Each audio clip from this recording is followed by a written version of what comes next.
C'era solo l'Inter.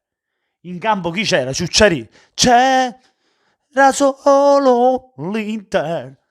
Voglio in due campi, ci stava solo l'Inter. Ma buonasera a tutti amici da Napoliello 87 e forza Naples. Voglio. Allora, parliamo della partita. L'Inter che merita questo derby se lo porta a casa meritatamente perché ha dimostrato di essere superiore al Milan. Primo tempo molto equilibrato, anche se l'Inter già nel primo tempo ha fatto qualcosa in più al Milan. Il Milan che ha fatto delle sciocchezze in fase difensiva dove Christian Rodriguez voglio un retropassaggio clamoroso, voglio, ma come si fa? Cioè a fare il retropassaggio, stai proprio dormendo, Rodriguez proprio né arte la sua, ma già nella scorsa stagione ha dimostrato delle pecche, dei svarioni in fase difensiva, bravo ad attaccare ma in fase difensiva sta inguaiato proprio, sta acciso. Conti abbastanza meglio di Rodriguez questa sera, ma comunque la fase difensiva da rivedere perché comunque ha subito due gol, ma se non era per Gigione Donnarumma, l'Inter poteva vincerla almeno 4-5-0, la poteva vincere questa partita ragazzi, perché comunque nel complesso tiri in porta nello specchio della porta da parte dell'Inter 9 e 1 del Milan, ma vi rendete conto? Cioè poi Piotek voglio andiamo, cioè in una partita così importante, cioè quando gli è stato crossato anche un pallone in capo, cioè l'ha buttata proprio fuori dalla porta, non l'ha visto proprio la porta, cioè del Milan posso dire forse Biglia è stato quello positivo che mi ha sorpreso, che ha giocato una bella partita. Da parte dell'Inter tutti, anche D'Ambrosio sulla fascia mi è piaciuto tanto, come Lukaku, Barella, un Inter che se le gioca anche Sensi, anche se questa non è stata una delle sue migliori partite, comunque anche nei gol c'è sempre il suo zampino, c'è sempre lui nelle azioni importanti dell'Inter. L'Inter che trova gol con Brozovic, ma poi raddoppia con Lukaku che fa un grandissimo gol di testa anticipando il difensore. Comunque primo tempo, come dicevo, molto equilibrato, anche se l'Inter appunto ha avuto le occasioni per andare già in vantaggio, per portarla già in vantaggio, anche se poi nel finale di primo tempo è il Milan che crea qualche occasione in porta, però l'Inter già aveva fatto vedere qualcosina in più al Milan nel primo tempo, anche se diciamo tutto sommato dai, il primo tempo poteva anche starci il pari. Nel secondo tempo un'altra Inter che stradomina la partita, entra con la voglia proprio di andarsi a vincere questa partita, dai, voleva vincerla a tutti i costi e ci è riuscito, ci è riuscito. Milan che resta a guardare perché veramente spento.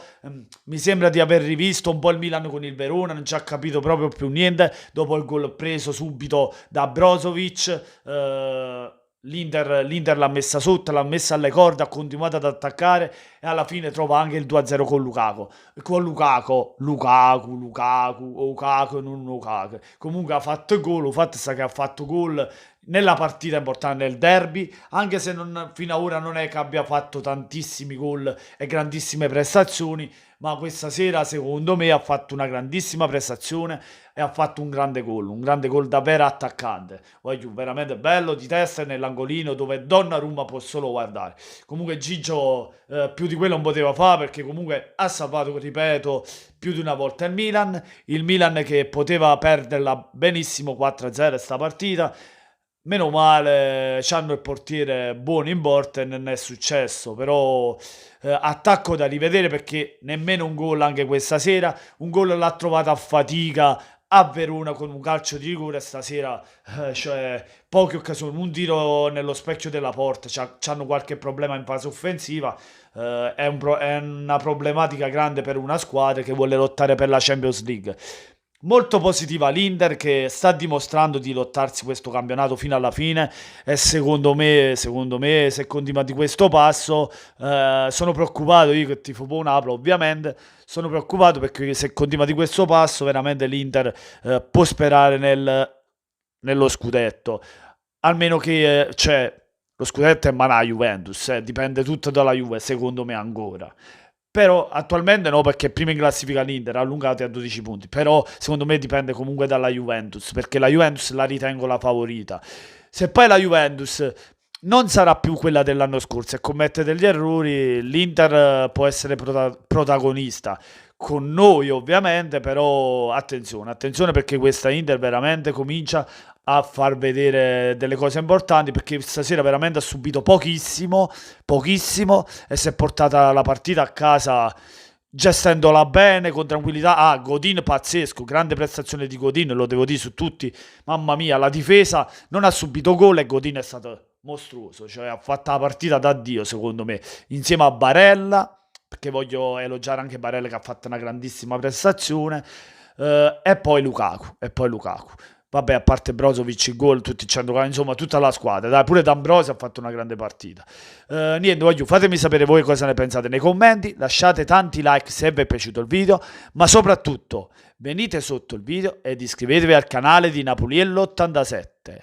Buonanotte a tutti da Napoliello87 e forza Napolessa.